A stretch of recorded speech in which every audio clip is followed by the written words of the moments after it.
పవన్ కళ్యాణ్ తప్పు చేసినా తల తీసేసే చట్టం రావాలన్నారు కదా, తల తీయక్కర్లేదండి.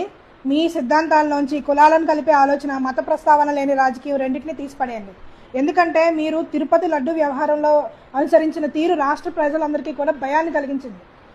ఎలాంటి ఎవిడెన్స్ లేకుండా, ఇన్వెస్టిగేషన్ లేకుండా అంత ఇర్రెస్పాన్సిబుల్గా డీసీఎం హోదాలో ఉండి మీరు ఎలా మాట్లాడతారు?